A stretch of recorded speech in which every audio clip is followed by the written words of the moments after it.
ఈ లోకంలో మనుషులకు దేవుడు అంటే ఎందుకు అర్థం అవ్వలేదు అనేది మనం అర్థం చేసుకున్నట్లయితే పిల్లలు, బ్రతుకు కోసము ఒక దగ్గరికి పనికి పోతే వాళ్ళు ఏది చెప్పినా పని చేయాలి. బ్రతుకు కోసం వాళ్ళు ఏది చెప్తే మనం అది వినాలి కదా. వాళ్ళు ఎంతసేపు పని చేయమని చేయాలి, వాళ్ళు ఎంతసేపు ఉండమంటున్నాలి, వాళ్ళు ఏ టైంకి రమ్మంటే ఆ టైంకి రావాలి, ఏ టైంకి వెళ్ళమంటే వెళ్ళాలి.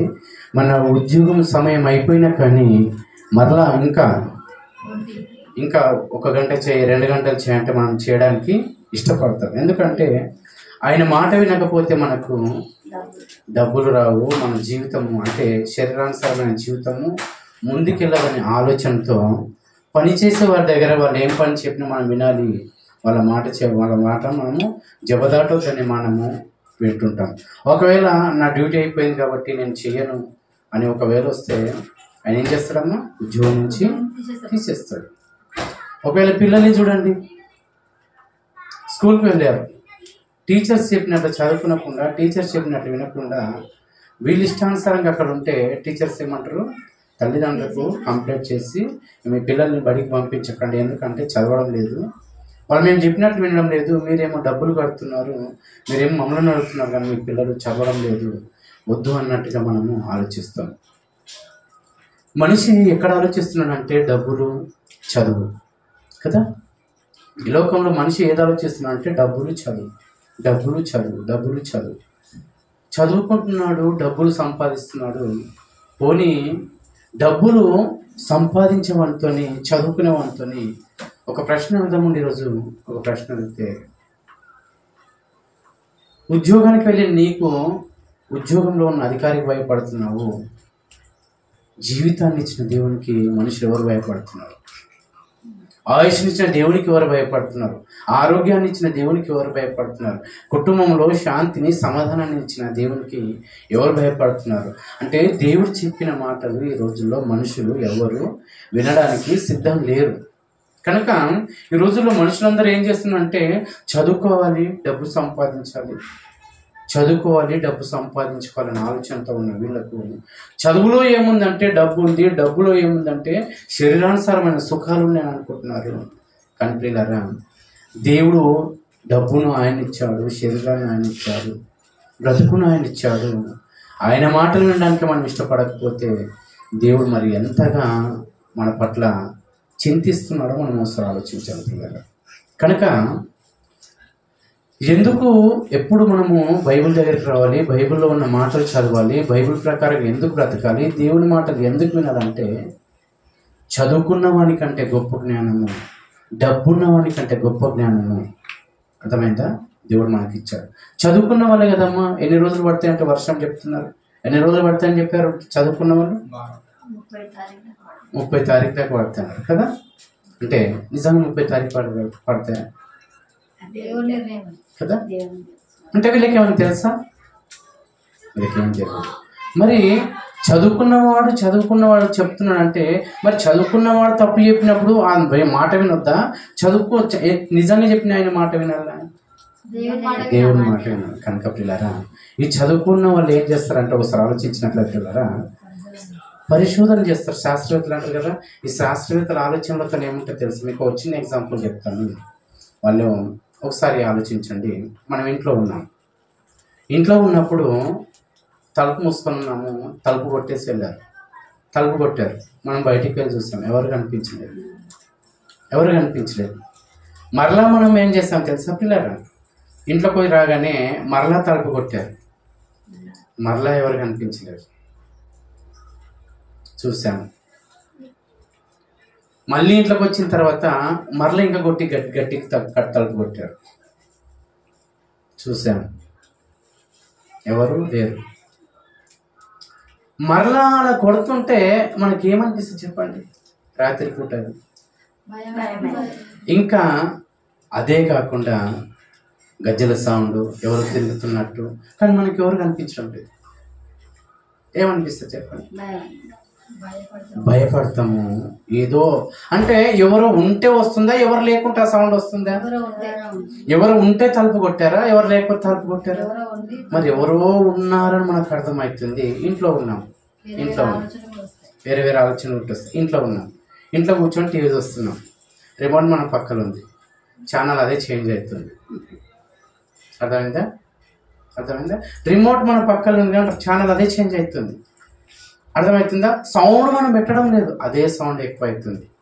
సౌండ్ మనం తగ్గించడం లేదు, అదే సౌండ్ తక్కువ అవుతుంది. మనకేమనిపిస్తుంది అంటే ఎవరో చేస్తే అవుతుందా, ఎవరు చేయకుండా అవుతుందా? అదే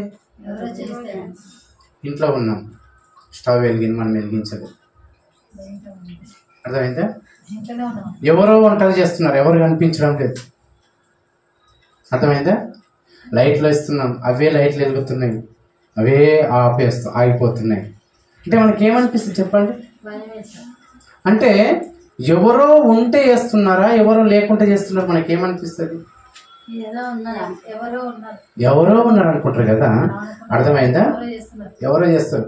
ఇప్పుడు ఒకటి శాస్త్రవేత్తలు ఏమన్నా తెలుసా, అయ్యా మీరు వర్షం ఎంతసేపు పడుతుంది, అటు వెళ్తుంది ఇటు వెళ్తుంది అని మీరు చెప్తున్నారు కదా అంచనా వేసి, మేము నన్ను అడుగుతున్నామయ్యా, మరి ఇంట్లోనే ఒక టీవీ మనము పెడితే అది వస్తుంది, బయట మన ఇంట్లోనే ఎవరైనా నీళ్ళు తెచ్చిస్తే మనం తాగుతున్నాము. అంటే ఎవరో ఒకరు చేస్తేనే మనం ఆ సౌండ్ వింటున్నాము, ఎవరెవరు ఉంటేనే కదా మనం అదన్నీ ఎవరో ఉన్నారని మనం భయపడుతున్నాము. మరి ఈ శాస్త్రవేత్తలను అడిగితే ఇదిగో ఈ ప్రకృతి ఎలా వచ్చిందంటే అదే వచ్చేసిందంట. ఎలా? అదే వచ్చిందంట. అర్థమైందా? బాగా చదువుకున్నోళ్ళకి ఏముంటుందంటే తెలివి ఉండదు. అర్థమైందా? ఎక్కువ చదువుకున్నోళ్ళకి తెలివి ఉండదు. ఈరోజు నిజంగా బాగా చదువుకున్న వాడిని, బైబిల్ చదువుకున్నవాడిని ముందర పెడితే బైబిల్ చదువుకున్నవాడే ముందుకెళ్తాడు, కానీ బాగా చదువుకున్నవాడు ముందుకెళ్ళాడు. ఆలోచించట్లేరా? ఎందుకు ఈ మాటలు ఈరోజు మనం మాట్లాడుకుంటున్నామంటే, ఇదిగో వర్షం పడుతుంటే, ఇదిగో వర్షం అదే పడుతుందా? ఏం చదువుకున్న వాళ్ళు వర్షం ఎలా పడుతుంది చెప్పండి? కాదు కాదు కాదు చదువుకున్న వాళ్ళు శాస్త్రవేత్తలు బుక్లో ఏం రాస్తారు? బుక్లో ఏముంటుంది?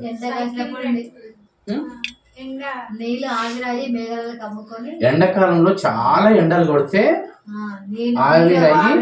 ఆవిరైపోయి ఎక్కడ పోతాయి? మేఘాలకు వెళ్తాయి. మేఘాలకు ఏం చేస్తాయి? గాలి వీచినప్పుడు. అంతేనా? మీరు అంత నేర్చుకున్నారా? ఇంకేం నేర్చుకున్నారు? అర్థమైందా? బైబిల్లో అంటే శాస్త్రవేత్తలు ఏం చెప్పారు తెలుసా? ఇదిగో వర్షాలు కురవాలంటే ఇదిగో బాగా ఎండ కాసినప్పుడు, సముద్రాల పైన ఎండ కాసినప్పుడు ఆ నీళ్ళ ఆవిరి అనేది ఏమైతుంది తెలుసా? పైకి వెళ్ళిపోతుంటే ఆ మేఘాలు అనేటివి వాటిని ఏం చేస్తాయి? పీల్చుకున్న తర్వాత ఏంది? ఏమిటితో మళ్ళీ వర్షం పడుతుంది? మెరుపు మెరిస్తే ఆ మెరుపు ఏం చేస్తుంది తెలుసా? ఆ మేఘాలను అనేది పగలగొడితే వర్షం పడుతుందని అని చెప్పారు. కానీ బైబిల్ ఏం చెప్తుందో ఒకసారి ఆలోచించిన పిల్లరా, వారికంటే ఎంత గొప్ప చెప్తుంది బైబిల్ అని ఆలోచించినట్లయితే, కీర్తన గ్రంథము 74వ అధ్యాయము,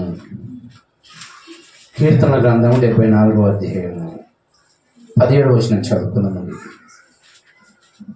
కీర్తన గ్రంథం 74వ అధ్యాయము 17వ వచనం. భూమికి సరిహద్దులను నియమించిన వాడవు నీవే, వేసవికాలము చలికాలము నీవే కలుగజేస్తా. అర్థమైందమ్మా? ఏం చేస్తారంటమ్మా దేవుడు? కాలాలు అనేటి ఎందుకు చేస్తారంటమ్మా? వింటున్నారా? ఇప్పుడు కాలాలు ఎందుకున్నాయి చెప్పండి? కీర్తనకారుడు ఏం చెప్తున్నా అంటే, కాలాల్లో వర్షాలు పడాలి. అర్థమైందా? కాలాలు అంటే ఏంటంటే వేసవికాలము, చలికాలము, వర్షాకాలం. ఈ 3 కాలాలను ఎవరు నిర్మించారంటమ్మా? దేవుడు. మరి ఈ 3 కాలాలలో ఆలోచించండి. 3 కాలాలలో ఏ కాలంలో అవి పడితే బాగున్నా, లేకపోతే కాలాలు మీరు పడితే బాగుంటుంది? మరి ఇప్పుడు ఏ కాలము? చలికాలంలో ఏముండాలి? మరి ఏం పడుతున్నాయి? మరి ఎందుకు ఇలా పడుతున్నాయి? శాస్త్రవేత్తలు కదా, బాగా చదువుకున్న వాళ్ళని అడగాలి, బాగా తినే వాళ్ళని, ఉద్యోగాలు చేసే వాళ్ళని అడగాలి, డబ్బు కోసం వెళ్తున్నారు చూడండి, వీళ్ళని అడగాలి. అర్థమైందా? మాట్లాడడానికి వస్తేపు దయచేసి. కాలాలు ఎందుకున్నాయి అని అంటే, కాలాలను ఎవరు చేశారంట కాలాలను? దేవుడు ఏమంటున్నాడు? భూమికి సరిహద్దులను నియమించిన వాడవు నీవే, వేసవి కాలమును చలికాలమును నీవే కలగజేసావు. అంటే ఈ కాలాలు ఎందుకు కలగజేశాడంటే మనిషి బ్రతకడానికి. అర్థమైందా? మూడు కాలాల్లో ఒకటే కాలం వర్షాకాలం ఉంటే ఏం జరుగుతుందమ్మా? మనకు పంటలు రావు కదా. పోనీ 3 కాలాల్లో చలి ఉందనుకోండి, వర్షం పడకుండా ఎండ లేకుండా, అర్థమైందా? పోనీ 3 కాలాల్లో వర్షం లేదు చలి లేదు, ఎండనం అంటే మనిషి బ్రతకడం చాలా కష్టము. అర్థమైందా? మనిషి బ్రతకాలంటే దేవుడు నీ చలికాలంను వేసవి కాలంను వర్షకాలంను చలికాలంను వేసవి కాలాన్ని 3 కాలాలను ఎవరు పెట్టారంటే దేవుడు సరిహద్దు పెట్టాడంట. దేనికంటమ్మా? ఈ వర్షకాలము చలికాలం వేసవి కాలం దేనికి? భూమికి, సూర్యునికి కాదు, చంద్రునికి కాదు, ఇంకా ఏదో గ్రహానికి కాదు. ఈ వర్షకాలము చలికాలము ఎండాకాలం ఈ 3 ఇవి భూమి పైన ఎందుకు చెప్పండి? భూమికే సరిహద్దులు ఎందుకు నియమించారు చెప్పండి? భూమి మీద మనిషి ఉన్నాడు. ఆ మనిషి అన్నవాడు బ్రతకాలంటే వానికి ఆహారం కావాలని దేవుడు ఇంతగా గొప్పగా ఆలోచించి ఈ 3 కాలాలను పెడితే ఈ 3 కాలాలలో వర్షాకాలం అనేది మనకు ఇప్పుడు వింటున్నాం, చూస్తున్నాం కదా. ఇప్పుడు వర్షాకాలాన్ని ఎలా చెప్తున్నా తెలుసా? ఇగో ఏం తుఫాను ఇదేం తుఫాను కాదు, ఇది తుఫాన్ వాక్యాలు న్యూస్లో చెప్తున్నారు.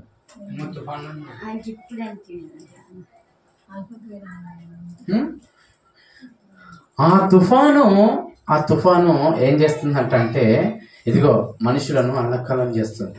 చాలా మంది వర్షాకాలం అయిపోయినాక వర్షాలు పడడం ఉందని మనుషులందరూ ఈ విధంగా ఆలోచిస్తున్నప్పుడు మరి వర్షాలు కాలాలను కాకుండా కాలాలను మించిపోయి ఎందుకు పడుతున్నాయి ఎవడన్నా ఆలోచిస్తున్నామా? ఒకసారి చూడండి పిల్లరా, 135 కీర్తన గ్రంథం 135 వచనం. వర్షాలు ఎలా వస్తాయి, ఎలా దేవుడు పడడానికి దేవుడు ఎంత ఇది చేస్తున్నాడో ఆలోచించినట్లయితే శాస్త్రవేత్తలు ఏం చెప్పారమ్మా? వర్షాలు పడాలంటే ఏం చేయాలంటే, వర్షం పడాలంటే బాగా ఎండలు కొడితే ఆ నీరు ఆవిరయ్యి ఆ ఆవిరి పైకి వెళ్తే మరి మేఘాలను దాటి అలానే పైకి వెళ్ళొచ్చు కదా. మేఘాల దగ్గరికి ఎందుకు ఉండాలి? అర్థమైందా? ఇప్పుడు విమానం ఉంది, విమానము ఇంత ఎత్తులు ఎగరాలనేది దానికి ఒక లిమిట్ ఉంది. మరి ఎగరేదానికి ఒక లిమిట్ ఉన్నప్పుడు మరి దీనికి లిమిట్ కాకుండా పైకే ఆ మేఘాలను దాటి పైకి వెళ్ళకుండా ఎందుకు ఉంది? అర్థమవుతుందా? అందుకనే వీళ్ళు బాగా చదువుకున్న వాళ్ళు ఏం చెప్పారు తెలుసా? ఇదిగో వర్షాలు పడాలంటే ఎండ బాగా ఉండాలి. ఎండలు బాగా వస్తే మేఘాలు ఆవిరై నీళ్లు సముద్రంలో ఉన్న ఆ నీరు ఆవిరై ఆ సముద్రం నుంచి వెళ్ళిన తర్వాత ఆ నీళ్లను పీల్చుకున్న తర్వాత ఏమైతే తెలుసా? ఇదిగో మెరుపు అనేది వచ్చి ఆ నీటిని డ్యామేజ్ చేసి ఆ మేఘాలను ఇచ్చేసేసి పగలగొట్టేసి వర్షాన్ని కురిపిస్తుందని చెప్పారు. మరి ఇప్పుడు ఈ ఆవిరిని ఎవరు పెట్టారు చెప్పండి? మీరు ఇంట్లో ఉన్నారు అనుకోండి, ఒక మాట చెప్తానమ్మా. ఇంట్లో కూర్చున్నారు, భోగాన్ని అదే పెట్టేసింది, నీళ్ళు అవే పెట్టేసింది, ఆవిరి అయిపోతుందంటే మీరు ఏమనుకుంటారు? ఎవరు లేనిది అవుతుంటే అట్లా కాదు, ఎవరు లేనిది అయితే ఎవరో ఉన్నారు కనిపిస్తలేరు కానీ ఎవరొకరు ఉన్నారు కదా. నీటి కింద పొయ్యి కింద మంట పెట్టండి, నీళ్ళు ఆవిరైతే పొయ్యి పెట్టాలి, నీళ్లు పెట్టాలి, ఒక పాత్ర పెట్టాలి, పాత్రలో నీళ్లు పెట్టిన తర్వాత అది మండుతుంటే ఆ ఆవిరి వేడైన తర్వాత నీళ్లు ఆవిరి పైకి వెళ్తుంటది. అది ఏమి కాకుండా అలానే వెళ్తుందంటే నమ్ముతామా? ఎవరు లేనిది ఎవరు చేయండి అట్లా నీళ్ళు ఎట్లా మరుగుతాయి? ఆ మంట ఎవరు పెట్టారు? ఆ పాత్రను ఎవరు పెట్టారు? పాత్రలో నీళ్ళు ఎవరు పెట్టారని అడుగుతారు లేదా? అడుగుతారు కదా. మరి ఈ శాస్త్రవేత్త ఏమంటే తెలుసా? అదే ప్రకృతి ఏం చేస్తుంటుంది తెలుసా? ఆ ప్రకృతి అదేం చేస్తుంది తెలుసా? ఆ ఎండ వస్తుంది, ఆ నీళ్ళు వస్తాయి, ఆవిరి అవుతుంది, ఆవిరి మేఘాల్లోకి వెళ్తుంది. ఆ మేఘాలు పిలుచుకొని ఏం చేస్తుంది? మెరుపు అనేది వచ్చేసి తాగడంతో ఇవి ఏమైతే మన దగ్గర నీళ్ళు పడతాయని అంటారు. కానీ బైబిల్ ఏం చెప్తుంది ఒకసారి చూడండి. 135 కీర్తన 7వ వచనం. భూదిగంతముల నుండి ఆవిరి లేవజేయువాడు ఆయన. ఎవరి నుంచి అంటమ్మా? శాస్త్రవేత్తలు ఏమన్నా బాగా చదువుకున్నవాడు ఏమన్నాడు? అదే వస్తుంది అంటున్నాడు. కానీ అది రాదు, దీని వెనకలో ఎవరు ఉంటే అవుతుందని బైబిల్ చెప్తుంది. అర్థమైందా? చదువుకున్న వానికి తెలివి ఉంటుందంటే లేదు. దేవుని వాక్యాన్ని విడిచేసి లోకంలో తిరిగే వానికి తెలివి ఉంటుందంటే లేదు. అర్థమైందా? ఎవరికి తెలివి, ఎవరికి జ్ఞానం ఉంటా అంటే దేవుని వాక్యాన్ని చదువుకొని దేవుడు ఏ మాట చెప్తా మాట బ్రతికేవానికి తెలివి జ్ఞానం ఉంటుంది. కనుక ప్రియులారా ఒకసారి ఆలోచించండి. ఏమంటున్నాడమ్మా? భూదిగంతముల నుండి ఆవిరిని లేవనేవాడు ఆయనే. వాన కురినట్లు మెరుపు పుట్టించు. అర్థమైందమ్మా? మీకేమి అర్థమవుతుంది? వాన కురి అంటే భూదిగంతం నుంచి ఆవిరి లేవ చేసేది ఎవరంట? దేవుడేనంట. ఆ పోయిన తర్వాత ఆ మెరుపు పుట్టించేవాడు ఆయనంట. ఇప్పుడు మెరుపు పుట్టించిన తర్వాత నీళ్లు పడుతుంటే ఏం చేయాలనుకుంటున్నాడు చూడండి అక్కడ. తన నిధులలో నుండి గాలిని ఆయన బయలువెళ్ళజేయండి. ఏమైందంటమ్మా? ఇదేం తుఫాను? తుఫాన్ పేరు గుర్తు తెచ్చుకోండి. ఏదో తుఫాను. తుఫాను ఈ తుఫాను వస్తుంటే ఎక్కడ మార్చిందంట? డైరెక్షన్ మార్చిందంట. ఇది అర్థమైందా? అది ఇక్కడ రావాల్సిన తుఫాన్ ఎక్కడంటమ్మా? డైరెక్షన్ మార్చుకుందంట, వేరే దిక్కు మళ్ళీపోయిందంట. అంటే ఎవరు మలిపారు? కాదు, వీళ్ళు చెప్తున్నారు. ఇప్పుడు వాతావరణ శాఖ వాళ్ళు చెప్తున్నారు. అర్థమవుతుందా? ఇక్కడ రావాల్సిన తుఫాను అదేమైతుందంట? డైరెక్షన్ మార్చుకుందంట. మార్చుకుని ఇంకో దిక్కు వెళ్ళిపోయిందంట. అందుకనే ఆంధ్రప్రదేశ్కు తెలంగాణకు ప్రమాదం తప్పింది అంటున్నారు. ప్రమాదం తప్పింది అంటున్నారు. అంటే డైరెక్షన్ ఎవరు మలుపుతున్నారు అంటే వర్షము ఒకవేళ మేఘాల నుంచి పడినా గానీ వర్షపు నీళ్ళని తీసుకెళ్లేది ఎవరు? గాలి. దేవుడు కాదు, దేవుడు కాదు, దేవుడు కాదు. అంటే ఏమంటున్నా అంటే గాలి తీసుకెళ్ళింది అంటే ఇప్పుడు బీభత్సమైన గాలుల చేత వర్షం కుడుతుంది. అంటే గాలి లేకపోతే వర్షము రాదు. అర్థమవుతుంది? ఎక్కడుందంట గాలి? గాలి ఎక్కడుందంట? ఆయన తన నిధులలో నుండి గాలి ఆయన బయలు వెళ్ళజేయను. అంటే వర్షం గురించి ఇప్పుడు ఒకటి చెప్తానమ్మా. మనకి ఇంట్లో నీళ్ళు అయిపోయినాయి, నల్ల రాలేదు, ఇంకా బోర వస్తలేదు. ఇప్పుడు నీళ్ళు కావాలంటే ఇప్పుడు ఏం చేయాలి చెప్పండి? కాదు, ట్యాంకర్లను మాట్లాడాలి. అదే నీటి ట్యాంకర్లను మాట్లాడుకోవాలి లేదా? నీటి ట్యాంకర్ అదే వచ్చి పోసిపోతుందా? నువ్వు ఫోన్ చేయలేవు, నువ్వు రమ్మనలేదు, ఏం రాలేదు, ఆ నీటి ట్యాంకర్ చదివేసి పోసిపోతుందా? మరి ఏంది మనుషులకి ఈరోజు అదే వర్షం పడుతుంది, అదే అవుతుందని చెప్తారు. అర్థమవుతుందా మనుషులకు? అంటే దేవుడు ఆ మేఘాలు ఏంటి తెలుసా? నీటి ట్యాంకర్లు. ఎన్ని నీళ్ళకి సరిపోతుంది చెప్పండి? హైదరాబాద్ నడపాలంటే, ప్రపంచాన్ని నడపాలంటే ఎన్ని ట్యాంకర్ల నీళ్ళు కావాలి చెప్పండి? మనము అప్పుడప్పుడు కొన్ని నీళ్లు చల్లుతుంటే నీళ్ళు చల్లక అంటాం. మరి ఎన్ని నీళ్లు పడుతున్నాయి 4-5 రోజుల నుంచి కదా? కనుక దేవుడు ఏమంటున్నాడు తెలుసా? ఇదిగో ఆ శాస్త్రవేత్త అయితే ఎవడైతే చెప్తున్నాడో వానికి ఏం లేదు, తెలివి లేదు. చదువుకున్న వానికి తెలివి లేదమ్మా. అర్థమైందా? బైబిల్ దేవుడు లేడన్న వాడు ఎవరంట? బుద్ధిహీనుడు అంట. ఆ బుద్ధి ఎవడు తెలుసా? చదువుకున్నవాడు అంటాడు, బాగా చదువుకున్నవాడు అంటాడు. అర్థమైందా? ఏమన్నాడు తెలుసా? ఇదిగో ఈ ప్రకృతి అంతా ఎలా వచ్చిందని వాడిని అడిగితే ఏమన్నాడు తెలుసా? ఇదిగో విశ్వం మహాపేలుడు చేత సూర్యుడు వచ్చాడంట, చంద్రుడు వచ్చాడంట, భూమి వచ్చాడంట, అని వచ్చాడంట. ఇప్పుడు నేను ఒక మాట అడుగుతాను. లుమ్ని పార్కులో బాంబులు వేలే కదా? బాంబు పెట్టారు లేదా 10 సంవత్సరాల కింద? గోకుల్ చాట్లో బాంబు వేలిందా లేదా? దిల్సుఖ్నగర్లో కోటిలో పేలినప్పుడు గోకుల్ చాట్లో బాంబు వెళ్ళినప్పుడు 10 గోకుల్ చాట్లు వచ్చాయా? 10 లుమ్ని పార్కులు వచ్చాయా? అంటే వీళ్ళు చెప్పేది ఏ దానికి సమాధానం ఉండదు. కానీ వీళ్ళు చెప్పే మాటలన్నీ అన్ని తప్పులు. ఎందుకంటే మనిషిని డైవర్ట్ చేయడానికి. ఏ చదువు తెలుసా? మన బైబిల్ చదువుకునేటంతా ఉంటే చాలు. లేకపోతే ఎంత చదివినా కానీ దేవుని కోసం ఆలోచించే చదువు అయితే సంతోషం. కానీ ఈ చదువుల ద్వారా ఏమంటారు తెలుసా? దేవుణ్ణి పక్కకు పెట్టేసి మేమే గొప్ప అన్నట్టు చేసేది ఎవరు తెలుసా? దయ్యపు పనులు. అర్థమవుతున్నట్లేదు. అందుకని చూడండి, ఒక మాట చూడండి, ఇర్మియా గ్రంథం 10వ అధ్యాయం 11వ వచనం. ఇర్మియా గ్రంథం 10వ అధ్యాయం 13వ వచనం. ఇర్మియా గ్రంథం 10వ అధ్యాయం 13వ వచనం. ఇప్పుడు మెరుపుతో అంటే ఇప్పుడు ఏం చేస్తుందంటే భూమి నుండి ఆవిరి లేవ చేయగలరు ఎవరు? దేవుడే. మేఘాలలో నీళ్లు పీల్చుకునేటట్టు చేసింది ఎవరు? దేవుడే. మెరుపుకు ఆజ్ఞిచ్చేది ఎవరు? దేవుడే. గాలిని పంపించేది ఎవరు? దేవుడే. ఆ దిశ మార్చుకుందని చెప్తున్నది వీళ్ళు. మళ్ళీ ఎవరు మార్చారు దిశ? దేవుడు. మళ్ళీ వీళ్ళకేం తెలుసు? గాలి మలిచింది అని చెప్తారు. చదవండి ఇక్కడ. ఆయన ఆగ్నేయగా జలరాశులు ఆకాశ మండలంలో పుట్టును. ఆగ్నేయగా జలరాశులు ఆకాశ మండలంలో పుట్టును. భూమి అంత భాగముల నుండి ఆయన ఆవిరిని ఎక్కడానికి ఎవరు చేస్తారంటమ్మా? పైకి ఎక్కడానికి దేవుడు చేశాడు. వర్షము కురిగినట్లు వర్షం కలుగునట్లు ఆయన మెరుపుని పుట్టించును. తన ధనగారముల నుండి గాలిని రావిచ్చాను. అర్థమైందా? మరొక వచనం అదే ఇర్మియా గ్రంథం 51వ అధ్యాయం. అదే ఇర్మియా గ్రంథం 51వ అధ్యాయము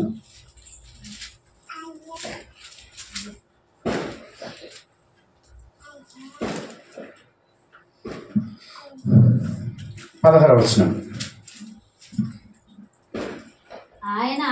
ఆయన ఆగ్నేయగా జలరాశులు ఆకాశ మండలంలో పుట్టును. భూమి అంత భాగముల నుండి ఆయన ఆవిరి ఎక్కజేయును. వర్షము కలుగునట్లు ఆయన మెరుపును పుట్టించును. తన ధనగారముల నుండి గాలి. అంటే ఇవన్నీ చేస్తున్నది ఎవరమ్మా? దేవుడు. మరి మనుషులు ఏమంటున్నారు? అదే వస్తుంది కనకప్రి గారా. చదువులో ఏముందంటే తెలివి లేదు, జ్ఞానం లేదు. బైబుల్ చదవకుండా నిజం చక్కటి జ్ఞానం దేవుడు ఇస్తాడు. ఇంకో వచనం చూద్దాం. యోబు గ్రంథం 26వ అధ్యాయము. యోబు గ్రంథం 26వ అధ్యాయము 7-8 వచనాలు చదువుదామండి. శూన్యమండలం పైన ఉత్తర దిక్కున ఆకాశ విశాలమును ఆయన పరిచెను. శూన్యము పైన భూమిని వేలాడదీసెను. వాటి క్రింద మేఘములు చినిగిపోకుండా ఆయన తన మేఘములను నీళ్లను బంధించను. అంటే ఏం చినిగిపోకుండా అంటమ్మా? పొర, ఓజోన్ పొర అంటారు కదా, దాన్ని చినిగిపోకుండా ఏంతో బంధించాడంట? నీళ్లను మేఘాలతో బంధించాడంట. ఈ బంధించిన మనము దేవుడు చెప్పినట్టు వినాలి అంటున్నాం. ఇప్పుడు కాలంలో వర్షాలు పడకుండా, వర్షాకాలంలో వర్షాలు పడకుండా, చలికాలంలో చలి పెట్టకుండా, ఎండాకాలంలో ఎండలు గాయకుండా ఉంటుందంటే మనుషులను దేవుడు ఏమంటున్నాడంటే ఆమోసు గ్రంథం 4వ అధ్యాయం 7వ వచనం.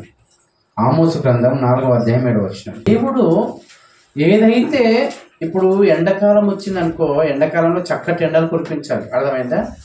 చలికాలం వచ్చిందనుకో చక్కటి చలిని పెట్టాలి. ఇప్పుడు కోతకాలం వచ్చినప్పుడు ఏం చేయాలి? అన్ని దున్ని పెట్టుకున్న తర్వాత కోతకు అంటే విత్తనాలు వేయడానికి ఏ వర్షం అయితే కురిపించాలో ఆ వర్షాన్ని కురిపించాలంటే కాలాలను బట్టి దేవుడు వర్షాన్ని కురిపిస్తాడు. ఇంతకు మనం చిన్నగా ఉన్నప్పుడు చూడండి, వర్షాకాలం అయిపోయిందంటే వర్షాలు పడేది కాదు కదా. ఎండాకాలం వచ్చిందంటే ఎండ వచ్చేది, చలికాలం వచ్చేదంటే చలిగిరిగా.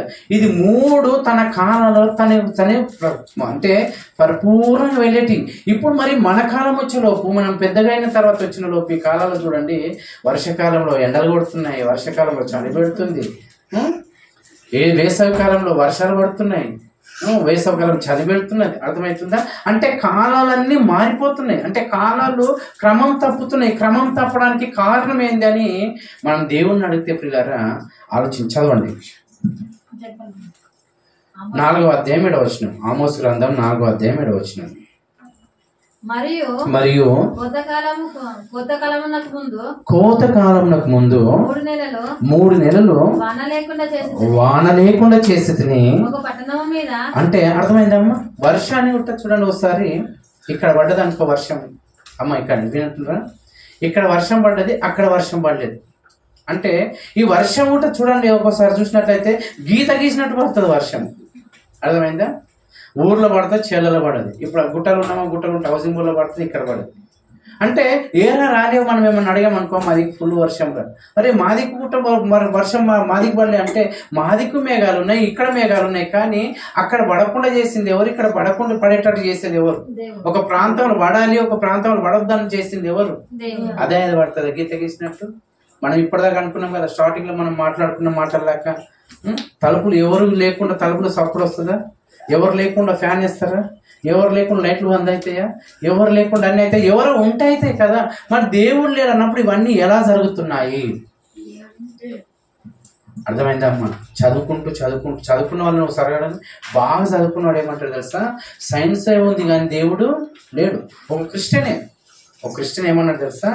దేవుణ్ణి నమ్ముకోవాలి అంతేగాని సైన్స్ని మించింది ఏం లేదు అన్నట్టుగా మనుషులు ఈ రోజుల్లో చెప్తున్నప్పుడు చూడండి. అక్కడ ఏమంటున్నా అంటే, మరియు కోతకాలంకు ముందు 3 నెలలు వాన లేకుండా చేసేది ఒక పట్టణం మీద కురిపించి మరి ఒక పట్టణం మీద కురిపింపకపోతే ఒక చోట వర్షం కురిచెను, వర్షము లేని చోటు ఎండిపోయాను. అర్థమవుతుందమ్మా? వర్షము ఉన్న చోట అంటే వర్షాకాలం ఏం చేస్తుంది? వర్షం ఉన్నప్పుడు మేమేంటమ్మా, వర్షం పడితే వర్షం ఏం చేస్తుంది? నానుతుంది, పంటనిస్తుంది. లేకపోతే అదే ఎక్కువైతే మొత్తము నాశనం చేసేస్తుంది. అందుకని ఈ వర్షాకాలంలో ఇప్పుడు అందరు ఉన్నారు కదమ్మా, ఈ వర్షం ఎందుకు పడుతుంది ఇప్పుడు చెప్పండి. మనం ఇక మాట చదువుకొని త్వరగా ముందుకు వెళ్దామండి. వర్షము అసలు ఎందుకు పడుతుంది చెప్పాలి. కాలము అయిపోయిన తర్వాత వర్షము ఎందుకు పడుతుంది ఎప్పుడన్నా ఆలోచించారు కదా? ఒక ఆయన అంటున్నాడు నిన్న, పాపం ఎక్కువైంది కాబట్టి వర్షం పడుతున్నా. నేను తాగే మానేస్తలేదు, తాగి వచ్చి అంటున్నాడు. మాట ఏమని తెలుసా? మంచిగా చెప్తే బాగుంటుంది కదా. అంటే నేను పరిశుద్ధున్నే, అందరు తప్పు చేస్తున్నారు. అర్థమైందా? మనం ఇప్పుడు అందరం కూర్చుంటాం, అబద్ధాలు మాట్లాడొద్దు అని మనం మాట్లాడుకుంటే ఏం తెలుసా? అందరు పాపం చేస్తారు కాబట్టి లోకం ఇట్లా నాశనం అయిపోతుంది. అందరి నోటి నుంచి వచ్చేది ఏం తెలుసా? పాపం చేస్తారు, పాపం పెరగలేదని కాదు, పాపం పెరిగింది. కానీ వర్షం పడుతుంటే మనం ఏం చేయాలని మనకు అర్థం కావాలి. ఈరోజు ఇంత వర్షం పడుతుంది కదా, మనం ఏం చేయాలి చెప్పండి? అర్థమైందా? యోబు గ్రంథం 37వ అధ్యాయం 6వ వచనం. యోబు గ్రంథం 37వ అధ్యాయం 6వ వచనం.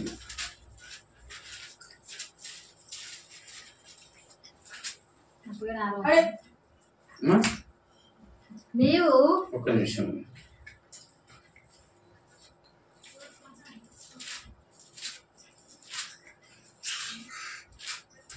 37వ వచనం చదవండి అమ్మా.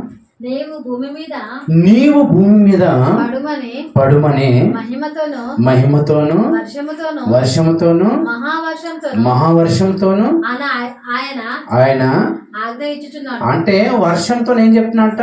మహావర్షంతో వర్షం పడు అని చెప్తున్నాడట. వర్షం పడేటప్పుడు మనిషి ఏం చేస్తారు చెప్పండి? మనిషి ఏం చేయాలి చెప్పండి? వర్షం పడుతుంటే దేవుడు కాలాన్ని మించి ఇప్పుడు వర్షాకాలం అయిపోయిన తర్వాత ఈ వర్షాకాలం కాని సమయంలో వర్షం ఎందుకు పడుతుంది? మీరు ఎప్పుడన్నా ఆలోచించారా? ఎందుకు పడుతుంది? దేవుని కోపం. ఇంకా వర్షాకాలం అయిపోయిన తర్వాత వర్షం ఎందుకు పడుతుంది తెలుసా? ఇక్కడ చక్కటి మాట రాశారు పిల్లరా. చదవండి, కింద వచ్చిన మేడ వచ్చిన చదవండి. ఎంత బాగుంది. మనుషులందరూ ఆయన సృష్టి కార్యములను తెలుసు. అంటే ఈ వర్షకాలం కాకుండా ఈ వర్షకాలం అయిపోయిన తర్వాత వర్షం ఎందుకు పడుతుందని, ఆయన ఎందుకు ఈ కాలంలో వర్షం పరిపిస్తున్నా అని సృష్టిని చూస్తూ ఆలోచించాలంట, ప్రకృతిని చూస్తూ ఆలోచించాలంట. వర్షకాలం అయిపోయిన తర్వాత వర్షం ఎందుకు పడుతుంది? ప్రతి మనిషిని చేతిని బిగించి ఆయన ముద్ర వేసి. ఇదేం అర్థమైందమ్మా? వర్షం ఎందుకు పడింది తెలుసా? వర్షం పడితే మనకి ఏమనిపిస్తుంది చెప్పండి? ఇంట్లో కూర్చున్నాం అనుకోండి, చలి పెడితే ఏం చేయమంటారు? వేడి వేడి ఛాయ్ తాగాలి, ఇంకా పెసర్లు ఉంటే పెసర్లు ఎంచుకోవాలి, శనగలు ఉంటే శనగలు ఎంచుకోవాలి, ఇంకా చింతగింజలు ఉంటే చింతగింజలు ఎంచుకోవాలి, లేకపోతే బజ్జీలు తినాలి, లేకపోతే ఏదో ఒకటి వేడి వేడి చేసుకోవాలంటారు. అంటే వర్షము దేవుడేమంటుంది? వెచ్చదనంగా ఉండాలంటారు. దేవుడేమంటుంది తెలుసా? వర్షాన్ని కాలం అయిపోయిన తర్వాత వర్షాన్ని ఎందుకు కురిపిస్తున్నాడో ఇక్కడ దేవుడేమంటుంది తెలుసా? చేతికి ముద్ర వేసేసాడంట, చేతిని బిగించేసాడంట. ఎందుకు బిగించేసాడంటమ్మా? నీకు పనికి పోవద్దు, నువ్వేం పని చేయొద్దు, నువ్వేం ఆలోచన చేయొద్దు, నువ్వు ఏమి పని చేయకుండా దేవుడు చెప్పింది ఏం తెలుసా? బైబిల్ పట్టుకొని చదువుకుంటూ కూసో. నువ్వు ఎండాకాలంలో బైబిల్ చదువుకోలేవు, వర్షాకాలంలో బైబిల్ చదువుకోలేవు. ఇదిగో నువ్వు మంచిగా ఏమన్నా ఉంటే ఉండలేదు. అందుకనే కాలాలు అనేటివి మారిపోతున్నాయి కాబట్టి నీకు అర్థం అవడం లేదు. కాబట్టి నువ్వు ఊరికే పని పని పని అని పోతున్నావు. కాబట్టి వర్షం పడితేనే పనులన్నీ ఆగుతాయా లేదు చెప్పండి? వర్షం ఎందుకు పడుతుంది? కాలం అయిపోయిన తర్వాత మనం పనులు మానేసుకొని దేవుని సన్నిధానికి రావాలని వర్షం పడుతుంది. పనులు చేయొద్దని. అందరు ఇప్పుడే ఆటో వాళ్ళు ఎలా ఉన్నారు తెలుసా? మంచిగా రాకుంటుంది. వర్షం పడుతుందంటే మంచిగా, అది ఎంత నన్ను ఉండని మంచిగా రాకుండా పోవద్దు. అర్థమైందా? ఇంత పెళ్లి పెట్టుకున్నారు అనుకోండి, పెళ్లి పెట్టుకున్నప్పుడు వర్షం పడుతుంటే ఏమైపోతుంది చెప్పండి? అర్థమైందా? వర్షం పడుతుంటే ఏం చేస్తాం? వర్షం మనం ఏదైనా పని చేస్తుంటే పని చేయగలుగుతామా? పని చెయ్యొద్దని చేతులను బిగించేశారంట, ముద్ర వేశారంట. వర్షం పడుతున్నప్పుడు మీరు ఏం పని చేయొద్దు. వర్షం పడుతున్నప్పుడు ఏం చేయమంటారు తెలుసా? ప్రకృతిని సృష్టిని చూసి దేవుణ్ణి గుర్తు తెచ్చుకొని కృతజ్ఞత కలిగి బ్రతకాలని. వర్షం పడుతుంటే మనకేం ఆలోచన వచ్చింది? ఏం తినాలి, ఏం త్రాగాలి, ఏం వేసుకోవాలి. అర్థమైందా? నువ్వు ఇక్కడ ప్రయాణం అవుతున్నావు అనుకో, వర్షం పడితే ఏం చేస్తావు? ప్రయాణాన్ని ఆపేసుకుంటావు. అంటే ఈరోజు వర్షం పడుతుంటే నేను అందుకని ఏం చేస్తాను తెలుసా? చాలా మందికి ఫోన్ చేశాను ఈరోజు.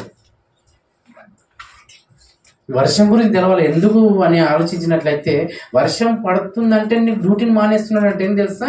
నువ్వు దేవుని మాటను మీరి నువ్వు డ్యూటీ చేస్తున్నావు కాబట్టి కూర్చొని దేవుని మాట విను అని దేవుడు చెప్తున్నాడు. ఇక్కడ చేతి ముద్రను బిగించేశాడంట, పనులు కట్టేశాడంట. నువ్వు పని చేయొద్దు. ఎందుకు వర్షం ఇలా పడుతుంది? సమయం మించి, కాలాల మించి ఎందుకు వర్షం పడుతుందంటే, ఇదిగో దేవుని మాటలు వింటలేవు కాబట్టి ఇదిగో వర్షం పడి నువ్వు ఆగిపోయి ఇంట్లో కూర్చొని దేవుని మాటలు చదువుకొని వర్షం పడుతుంటే దేవుడు నేర్పించాలంటే అందరు వెళ్ళిపోయిన వాళ్ళు లేరండి. ఇంట్లో కూర్చొని ఏం చేస్తావు? ఏం చేసుకోవాలి, ఏం తినాలి, ఏం చేసుకోవాలి. ఇది వర్షం ఎందుకు పడుతుంది తెలుసా? కాలాలు మించిన తర్వాత వర్షం ఎందుకు పడుతుంది తెలుసా? ఇదిగో నువ్వు దేవుని మాట వినకుండా, దేవుని వాక్యానుసారం బ్రతకకుండా నువ్వు బ్రతుకుతున్నావు కాబట్టి నీకే పని చేయనియొద్దని దేవుడు ఏం చేస్తాడు తెలుసా? వర్షాన్ని ఇచ్చి నీకేం చెప్తున్నాడు తెలుసా? ఇదిగో నువ్వేం పని చేయకుండా బైబిల్ చదువుకో, లేకపోతే వాక్యం వినండి. కరెంట్ ఉంటేనేమో టీవీ చూస్తావు, కరెంట్ పోతే ఫోన్ చూస్తావు. అర్థమైందా? ఏం చేస్తాం ఇప్పుడు? వర్షం పడుతుంటే మీరు చేసే పనులు ఏం చెప్పండి? మనం చేసే పనులు ఏం చెప్పండి? వర్షం పడుతుంటే వీళ్ళకు ఏం తెలుసా? ఇప్పుడే పడాల వర్షం. మా పెళ్ళి ఉన్నప్పుడే, అర్థమైందా? మా ఫంక్షన్ ఉన్నప్పుడే వర్షం పడాల. 2 గంటలు ఆగింటే ఏమైతుంది? మేము ఊరిపోతున్నాం. అర్థమైందా? మేము ఊరిపోతున్నాం. కనీసం ఊరికి వచ్చినాక వర్షం పడితే సరిపోతుంది కదా, జర్రమైందాకుండా కదా. దేవుడు ఏమంటారు తెలుసా? పెళ్లి చేసుకుంటుంటే పెళ్లి పని ఆపేసి బైబిల్ చదువుకో, నా మాటలు వినని దేవుడు చెప్తున్నాడు. ఊరికి వెళ్తుంటే వర్షం పడుతుంటే ఆ ఊరికి వెళ్ళే ప్రయాణం ఆపేసి బైబిల్ చదువుకో అని దేవుడు చెప్తున్నాడు. నా మాటలు వినని. ఉద్యోగానికి వెళ్తున్నా అంటే దేవుడు చెప్తున్నా అది వర్షము కాలాల మించి వర్షం పడుతుంటే దేవుడు ఏమంటున్నాడు తెలుసా, ఇదిగో నీవు పనులు ఆపేసి ఎందుకు అకాల వర్షాలు పడుతున్నాయి, కాలం అయిపోయిన తర్వాత ఎందుకు వర్షాలు పడుతున్నాయి, కాలాలలో ఎందుకు ఆ కాలాలు సరిగా ఉండడం లేదంటే మనము దేవుడి మాటలు వినకుండా బైబిల్ చదువుకోకుండా మన ఇష్టానుసారం బ్రతుకుతున్నాం కాబట్టి మనకు సమయం ఇవ్వాలని దేవుడు వర్షాన్ని పంపిస్తే మనం సమయాన్ని ఈ వర్షంలో కూడా దేవుడికి సమయం ఇవ్వలేకపోతున్నాం. చూడండి, వీడు అన్ని బాగుంటే వీడు వెళ్తున్నాడు, ఈ వర్షం పడుతున్నాడు కదా ఏ పని చేయడు వీడు అని వర్షం పంపిస్తే ఆ వర్షంలో కూడా పనులు పెట్టుకునే వాళ్ళు చూడండి. నీ వర్షం పంపిస్తే మాకు చెత్తిరు లేవు అనే వాళ్ళు ఉన్నారు, అర్థమైందా, మాకు రేణుగోట్లు లేవు అనే వాళ్ళు ఉన్నారు. ఎవరైనా వర్షం పడుతుంటే రేణుగోట్ వేసుకొని వచ్చి కూర్చున్న వాళ్ళు ఉన్నారేమో, వర్షం పడుతుంటే చెత్తిరి వేసుకొని కూర్చున్న వాళ్ళు ఉన్నారేమో. ఒకరు ఫోన్ చేస్తే ఏమంటారు తెలుసా, అమ్మ చర్చి ఈరోజు పెట్టుకుని బుధవారం రండి అంటే చల్లగా చలి ఉంది రావాలన్నా, మనకి వీరికి వస్తే తెలుస్తుందమ్మా ఎందుకు వర్షం పడుతుంది చలి ఎందుకు పెడుతుందో మీరు వినాలని నేను అన్నాను. అర్థమైంది, వర్షం ఎందుకు పడుతుంది అంట, వాక్యాన్ని చదువుకోకుండా వాక్యానుసారం బ్రతకకుండా మనం ఇష్టానుసారం తిరుగుతున్నాం కాబట్టి దేవుడు ఏం చేస్తాడు తెలుసా, వర్షాన్ని పంపించి మన పనులన్నీ ఆపేస్తాడంట. ఆపేసి ఏం చేయమన్నాడు, ఏదో తినమని పెట్టాడు, మళ్ళీ ఇంట్లో కూర్చొని. ముద్ర అంటే ఏం తెలుసా, ఏ పని చేయకుండా చేతులను కట్టేశాడంట,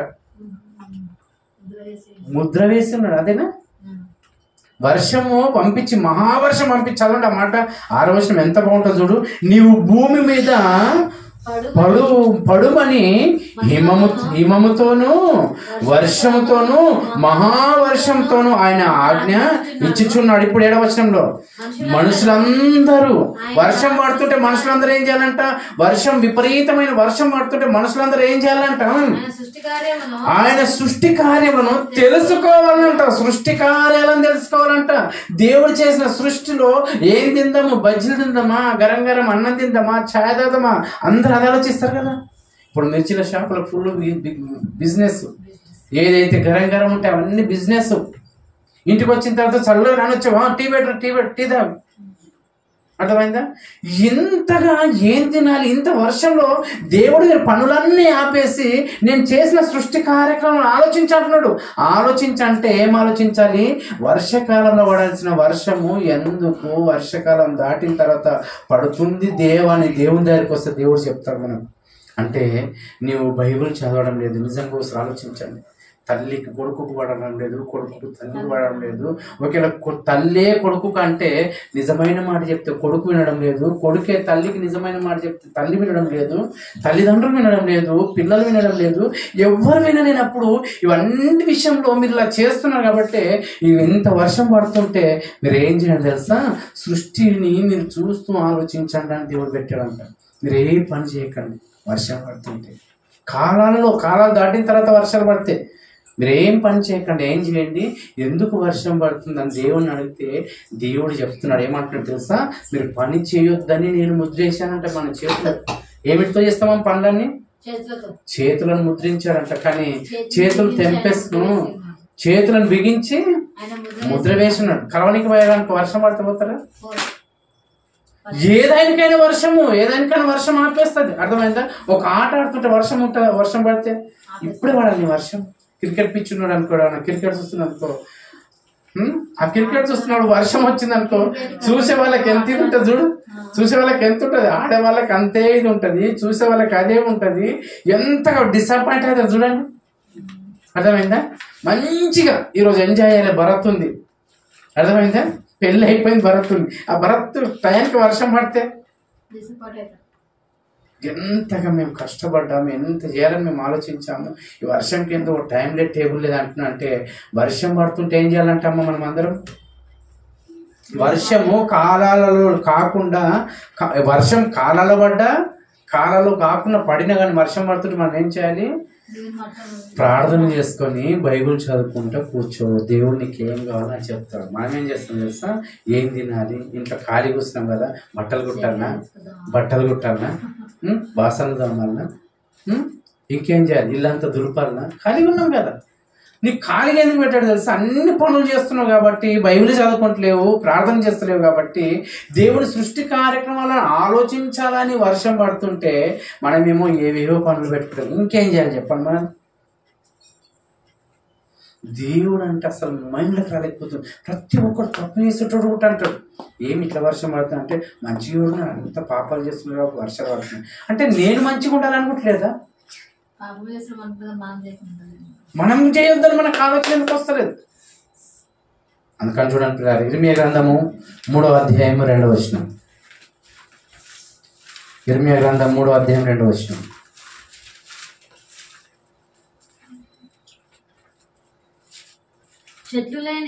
చెట్లు లేని కొండ ప్రాంతం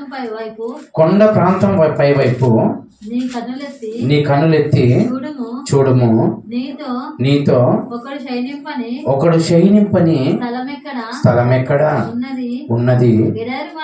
ఎడారి మార్గమున అరబ్బి దేశస్థుడు కాంచి ఉండినట్లు నీవు వారి కొరకు త్రోవలలో కూర్చుండి ఉన్నావు. నీ వ్యభిచారముల చేతను నీ దుష్కార్యముల చేతను నీవు దేశమును అపవిత్రపరచును. అంటే ఏమిటోనట్టమ్మా? చెడ్డ పనులు, దుష్కార్యం. అర్థం దుష్కార్యం ఏం తెలుసా? ఇప్పుడు చూడండి, హౌసింగ్ బోర్డులో రోడ్ల పైన నిలబడతారు, దేశం అంతా ఎలా చెడిపోతుంది అని తెలుసా? రోడ్ల పైన నిలబడతారు, 8 దాటితే చాలు పోలీసు వాళ్ళు కట్టెలు పట్టుకొని కొడుతుంటే ఉరికి మళ్ళీ వచ్చి నిలబడుతుంటారు. హైదరాబాద్ ప్రాంతము అంటే పట్టణం ఏమైపోయిందంట? దుష్కార్యముల చేతను వ్యభిచారము చేతను నీవు నీ దేశమును అపవిత్రపరచుచున్నావు. కావున అంటే ఏమిటితోనంట?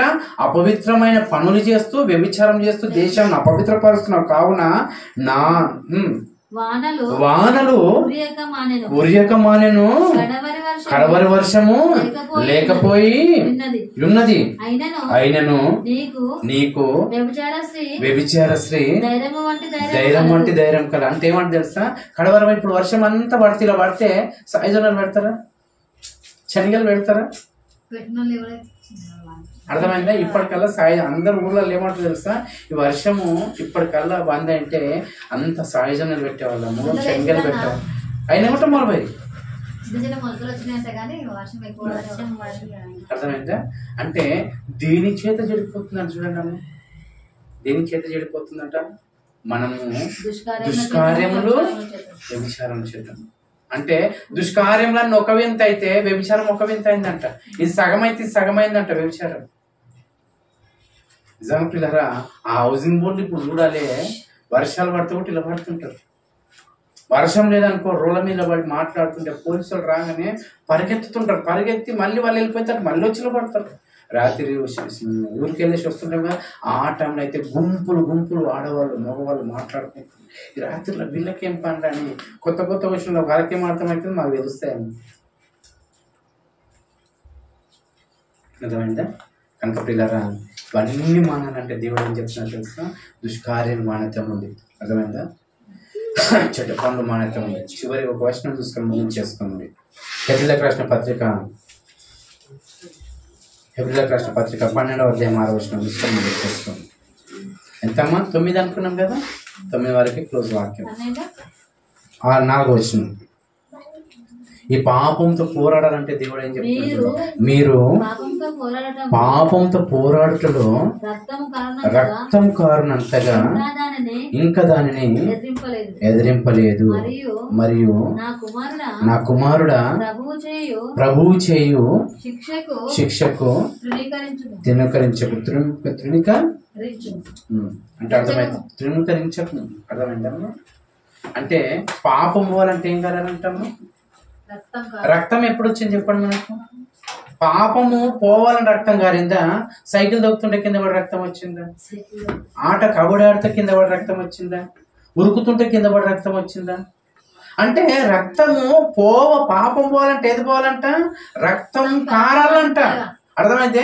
సైకిల్ రావాలంటే ఏం చేయాలి చెప్పండి? దెబ్బ దాకాలి, రక్తం వస్తే గానీ సైకిల్ రాదు. మరి పాపం పోవాలంటే ఇప్పుడు కబడ్డీ ప్రోగ్రామ్, కబడ్డీ టీం ఉంది, కబడ్డీలో ఇప్పుడు మనం గెలవాలంటే ఏం చేయాలి చెప్పండి? మోకాలు పగలాలి, రక్తాలు గారాలి, అయినా మనం అప్పుడు గెలుస్తాం. అర్థమైందా? అంటే ఒక విషయంలో మనం ఒకటి నేర్చుకోవాలంటే రక్తం గారాలని నీకు తెలుసు, ఒక దాంట్లో గెలవాలంటే రక్తం గారాలని నీకు తెలుసు. మరి పరలోకం వెళ్ళాలంటే, మన పాప జీవితంలో గెలవాలంటే ఏం కావాలంట? రక్తం గారి, అంటే రక్తం కారినంతా మనం ప్రయాసపడలేమంట. ఎంత కనీసం కన్నించి చుక్కలే పడడం లేదు, మోకాల నొప్పులే మనకు రావడం లేదు. ఇప్పుడు ఇంత ఉన్నాం కదా మన సంఘంలో అందరూ వచ్చి వింటారేమో దేవుడు అనుకుంటే, ఇంటి పక్కన ఉన్న వాళ్ళు రాలేరు, ఇంటి పైన ఉన్న వాళ్ళు రాలేరు, ఇంటి వెనకాల ఉన్న వాళ్ళు రాలేరు, ఇంటి ముందర ఉన్న వాళ్ళు రాలేరు. ఏం చేద్దామంటే ఏం అర్థమవుతుంది? మళ్ళీ అందరం క్రైస్తవులమే కదా. ఇట్లా ఉన్నప్పుడు నిజంగా చెప్తున్నాను, ఈ వర్షం పడి పనులన్నీ ఆపేసి, దేవుడు పనులన్నీ ఆపేస్తే, ఏ సమయంలో కూడా నువ్వు వాక్యం వినడానికి పోతే నీకు ఆపద వచ్చినప్పుడు నీకు దేవుడు సహాయం చేస్తాడా? గుర్తుంచుకో. నీకు ఆపద వచ్చినప్పుడు దేవుడు సహాయం చేస్తాడని గుర్తుంచుకో. ఎవరికి సహాయం చేస్తాడు తెలుసా? ప్రతిరోజు వాక్యం చదువుకునేవానికి, ప్రతిరోజు బైబిల్ చదువుకునేవానికి, ప్రతిరోజు ప్రార్థన చేసేవానికి, ప్రతిరోజు బైబిల్ చదువుకునేవానికి, ఇదిగో దేవుడు చెప్పినట్టు మాట వినేవానికి, దేవుడు ఏదన్నా బాధ ఉన్నప్పుడు లేకపోతే ఇబ్బంది ఉన్నప్పుడు వాడు అడగగానే ఏం చేస్తాడు తెలుసా పిల్లరా? నిజంగా వానికి ప్రతిఫలం ఇస్తాడు. అన్నీ ఉన్నాయని అనుకుంటారు చూడు, తినడానికి వంట చేసుకుంటారు చూడు. ఇప్పుడు ఆల్రెడీ మా భార్య వంట చేస్తుండే, చికెన్ మధ్యలో నాపేసి వచ్చామని చెప్పేసి వచ్చేసింది, అయితే చాలు. వాక్యం కంటే ముఖ్యమైనది లేదు. వంట తర్వాత చేతుదా అవసరం లేదు, తర్వాత మనం వాక్యం విన్న తర్వాత వంట. అర్థమైందా? నీవు తింటుంటే తినే బుక్కను తింటున్నా కానీ వండుకొని తిన బుక్కను వాక్యం వినకుండా దేవుని దగ్గరికి రాకుండా తింటుంటే, ఆ బుక్క తింటే చనిపోయిన వాళ్ళు ఎంతమంది లేరు చెప్పండి? నీళ్ళు తాగితే ఎంతమంది చనిపోయిన వాళ్ళు లేరు చెప్పండి? నడుస్తే ఎంతమంది చనిపోయిన వాళ్ళు లేరు చెప్పండి? అంటే దేవునికి నువ్వు అన్ని బాధలు వచ్చినప్పుడు ఏం చేస్తావు తెలుసా? దేవా నన్ను కాపాడంటే కాపాడడు. గుర్తుంచుకో. ఎప్పటికీ సమయం ఉన్నప్పుడు సద్వినియోగం చేసుకోమని దేవుడు చెప్తుంటే, సమయం దాటిపోయిన తర్వాత ఫోన్ చేస్తే మంచి గిరాకీ అయితే ఇప్పుడు అడుగుతా అంటారు. ఎవరు ఏమైనా డ్యూటీ అని ఒకరు అంటారు, ఎగ్జాంపుల్గా వద్దు. మనకు అన్నింటిలో దేవుడు కాచి కాపాడాలంటే, దేవుడు ఈరోజు వర్షం ఇంత ఎందుకు కురిపించాడు తెలుసా? వర్షం ఇంత ఎందుకు కురిపించాడు తెలుసా? జయద్రుగుట్టలో ఉన్న సంఘానికి అన్ని మాటలు తెలవాలని కురిపిస్తే వాక్యం, ఈ వాక్యం విని అందరూ బలపడాలని దేవుడు ఈ సమయాన్ని ఇస్తే, ఎవరూ రాలేనప్పుడు ఏం చేస్తామన్నా? వీళ్ళకి ఏమైనా తెలుసా? అన్నీ బాగున్నాయి కాబట్టి దేవుడు గుర్తుకొస్తాడు. అర్థమైందా? అన్నీ బాగున్నాయి కాబట్టి దేవుడు గుర్తుకొస్తాడు. అన్నీ పోవడానికి ఎంత సమయం? యోబుకు మనకున్న ఆస్తి ఏముంది అసలు? దేనికి లెక్కరాని ఆస్తి మనది. యోబు గారితో ఉన్న ఆస్తిపరుడు ఈరోజు అంబానీ కంటే గొప్ప ధనవంతుడు ఆ రోజు యోబు. అలాంటి వ్యక్తికి సెకండ్లో వెళ్ళిపోయే ఆస్తి. నీది ఎంత ఆస్తి, నీదెంత డబ్బు, నీదెంత ఉద్యోగము, నీదెంత బలము, మనది ఎంత బలము, మనది ఎంత ఉద్యోగం, ఎంత డబ్బులు చెప్పండి. ఈ డబ్బులు ఇన్ని సంపాదించుకొని వచ్చి నువ్వు అవి రాకుండా మనం హాస్పిటల్కి వెళ్తే ఎన్ని నెలలు పెడతాం చెప్పండి. దేవుని కృప ఉండాలి మనకు కంపల్సరీ. దేవుని మాట వినాలి. ఈరోజు వర్షం పడుతుంది, మీకు వర్షం పడుతుంది, మీకు క్రైస్తవుల కన్నా తెలుసా అంటే, క్రైస్తవులు ఉంటే కనీసం ప్రార్థన చేసుకునే వాళ్ళు ఉన్నారు, బైబిల్ చదువుకునే వాళ్ళు ఉన్నారు, మీటింగ్ పెడితే వచ్చి వినే వాళ్ళు ఉన్నారు. ఏం చెప్పుకుంటారు, ఏం నేర్చుకుంటారు చెప్ప? అందుకని దేవుడు నిజంగా పిల్లలు ఏమంటున్నారమ్మా, మీరు పాపం పోవాలంటే రక్తం కారాలి. వర్షాన్ని ఎందుకు పడుతున్నది, ఎందుకు పంపిస్తున్నారు చెప్పండి? మనం బైబిల్ చదువుకోవడం లేదు, ప్రార్థన చేయడం లేదు, మన పాపాన్ని విడిచిపెట్టడం లేదు, మన పాపపు ఆలోచనలు తీసివేయడం లేదు, వ్యభిచారం చేసే వాళ్ళు మానడం లేదు, రోడ్ల పైన దుష్కార్యక్రమాలు చేసే వాళ్ళు మానడం లేదు. మాననప్పుడు ఈ ప్రకృతిని, వర్షాన్ని నీకు మంచి కోసం పెట్టాను, చెడ్డ కోసం కాదు. అర్థమైందా? నువ్వు మంచి ఉండాలని పెట్టాడు. వర్షకాలాన్ని, వేసవి కాలాన్ని, చలికాలాన్ని మనం బ్రతకడానికి. చలికాలం లేదనుకోండి, రెండో కాలాలు ఉంటే, వర్షాకాలం ఎండాకాలం ఉంటే, చలికాలం లేకపోతే ఏమన్నా నష్టమా? ఏం నష్టం చెప్పండి? చెట్లు బాగలేవు, పూత, మామిడి పండ్లు అనేటివి మనకు దొరకవు, ఏ పూత కూడా. అర్థమైందా? అంటే 3 కాలాలను సమృద్ధినిచ్చి నీ కడుపును నింపుతూ నీ కడుపులో ఇక్కడ మెతకలేస్తున్న దేవుడు మర్చిపోతున్నావు అంటే గుర్తుకు తెచ్చుకోరని దేవుడు చెప్తుంటే నువ్వు మర్చిపోతుంటే దేవుడు ఏమన్నా రమ్మనండి. అందుకనే నిజం చెప్తున్నా కదా, ఇలా జరుగుతున్నప్పుడు అందుకని నేను ఏం చేశాను తెలుసు, రోజు ఆటకే పోవద్దు అనుకున్నాను. నాకు అర్థమైంది బైబిల్ చదివి, నీ పనిని ఆపేసాను నేను. బైబిల్ చదువుకో, ప్రేయర్ చేసుకో. నిజంగా అక్కగొట్టే ఏమన్నా పోవంటే పోనంలో పాము సైలెంట్ అయిపోయింది. నిజంగా వర్షం పడుతుంటే ఏం తెలుసా పిల్లలు, ఎప్పుడు వర్షం పడుతున్నా బైబిల్ చదువుకోండి, వాక్యాన్ని వినండి, ప్రార్థన చేసుకోండి. ఒకవేళ అదే వర్షంలో వెళ్తూ కింద పడి ప్రాణాలు పోయే అవకాశాలు ఎక్కువ ఉంటాయి వర్షంలో. అర్థమైందా? అందుకని దయచేసి వర్షం పడుతున్నప్పుడు ఎక్కడ ప్రయాణాలు వెళ్ళొద్దు, డ్యూటీలు కూడా వెళ్ళొద్దు. వర్షంలో ఏం చేయాలి? వాక్యం చదువుకోవాలి, ప్రార్థన చేసుకోవాలి. వర్షం పడుతుందంటే దేవుడు ఏం చేస్తుంది తెలుసా, నువ్వే పని చేయొద్దు, బైబిల్ చదువుకో, ప్రార్థన చేసుకో. ఎందుకంటే మనం బైబిల్ చదవడం లేదు, ప్రార్థన చేయడం లేదు. మన పాప జీవితాన్ని మార్చుకో. ప్రకృతిని చూడు, వర్షం ఎందుకు పడుతుందో, సృష్టిని చూడని దేవుడు చెప్తున్నాడు. అది మర్చిపోయాం పిల్లరా. అందుకని ఈరోజు విన్న వాక్యం ఏంటంటే, మనకు వర్షం ఎందుకు పడుతుందంటే, అకాలాలు ఎందుకు పడుతుందంటే పాపము వ్యభిచారం అయిన. కానీ వర్షం ఎందుకు పడుతుందంటే ఆ ఒప్పుకునే అవకాశం మరి ఒకసారి ఇస్తున్నాడు. వర్షాన్ని ఎక్కబడిచ్చి దేవుడు పాపాన్ని ఒప్పుకునే అవకాశాన్ని వర్షంతో ఎక్కబడిస్తే మనం ఏం చేస్తున్నాం, ఏం తినాలి, ఏం తెచ్చుకోవాలని ఆలోచన చేస్తున్నాం కదా. గరం గరం ఏం చేసుకోవాలి, గరం గరం ఏం తినాలని ఆలోచన చేస్తున్నాం. వద్దు. తిన్నవాడు ఎవరు బ్రతకాడు చెప్పండి?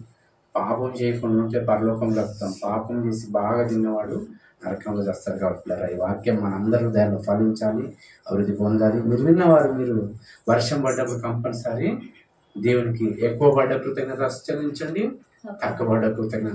దేవా నేను బైబిల్ చదువుకోవడం లేదా, నా పాప జీవితాన్ని బట్టి ఈ వర్షాన్ని కురిపిస్తున్నా దేవా, ఇక్కడ నుంచి నా పాప జీవితాన్ని విడిచిపెడతాను, నన్ను క్షమించాను. అది దేవునికి. ఎవరు మారుతారో మారారు, కానీ మనం మారుతాము. విన్నవారు మనం మారుతాము. ఓకేనా? దయచేసి కళ్ళు మూసుకొని చిన్న ప్రార్థన చేసుకోండి.